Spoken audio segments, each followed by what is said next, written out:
Okay, so I have 16 lights total in my shop, which is a little overkill, I think, but only 4 or 5 are actually working.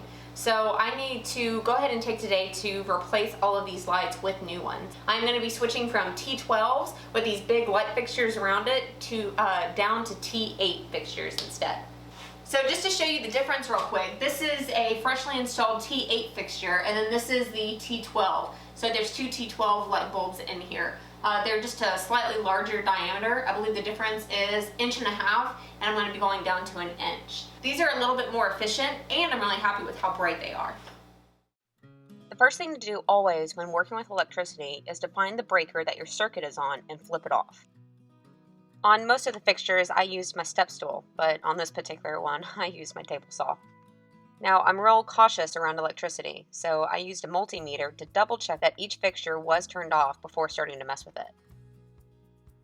If you want to do the same, then grab a multimeter and turn the knob setting to volts AC versus volts DC, which is the very next setting. Now I can use my side cutters to cut the white and black wire from the ballast that is wired into the wires coming in from the ceiling. And you want to do this first so that whenever you take off the screws holding the fixture to the ceiling, it can actually drop away without anything holding on to it. Alright, this is the new T8 fixture that I'll be installing. Now, a lot of these did come damaged.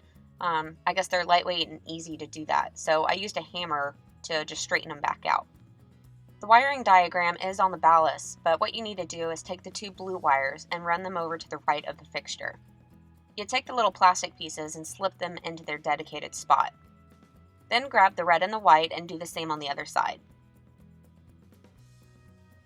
And now you can put on the end plates. Some of them were a little difficult, so I just used a hammer to tap it into place. Next, flip the unit over and use a screwdriver and hammer to knock out one of the center knockouts. You can start off using the screwdriver and then come back and finish with the pliers. This will give you a space so that whenever you put the fixture to the ceiling, you have a spot where you can feed the wires inside of the fixture. It's kind of difficult doing this by yourself, so what I would do is run the wires inside the fixture, then bend them over at kind of a 90 degree so that it holds the fixture up for me while I grab my drill and some screws. Now, make sure to find the rafters when securing these. Mine were already pre-marked, but you could use a stud finder to locate and mark yours.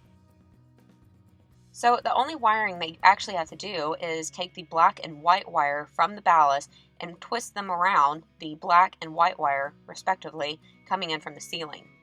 Then you can take the ground wire coming in from the ceiling and wrap it around the green screw attached to the fixture. Then the last thing is to place a wire nut on the black and white wires and then just give them a slight tug to make sure that they are secure. Next, tuck all of the wires up in the housing and then put the cover on.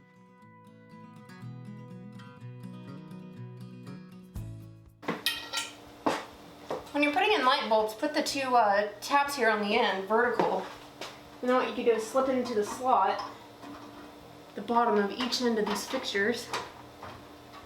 And then what you want to do is rotate it until it clicks into place. As I would get a fixture done, I would turn the breaker on just to make sure it worked. I went through and repeated the same steps on all of the other lights. However, on the fixtures that I didn't end up replacing, I would wire nut the end of the wires and then just tuck them into the hole in the ceiling. Now, I didn't replace all the lights. I actually went from 16 lights in the shop to only 7, but I'm really happy with how bright it is. Whew. Alright, so it did take me all day to finish the lights, but it's time well spent in my opinion because look how bright it is in here. I can't be more happy with the lighting situation.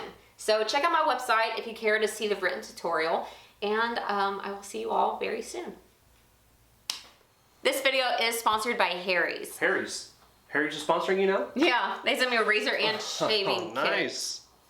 Happy husband, happy life. So Harry's is a company that was started by 2 guys who were simply tired of overpaying for a good shave. They make high quality razors that ship for free right to your door. They also have a super user-friendly website where you can either purchase a single order at a time, or you can sign up for a shave plan where future deliveries will automatically be shipped to you depending on how often you shave. For $15, you get a handle, 3 blade cartridges, and your choice of shaving cream or gel. However, you can get $5 off your first purchase by using the promotional code APRIL. So go to harrys.com and use the promotional code APRIL at checkout, and Harry's will give you $5 off your entire purchase. That means you can have an entire month's worth of shaving just for $10. Go to harrys.com, which is HARRYS.com, use the promotional code APRIL, and start shaving smarter.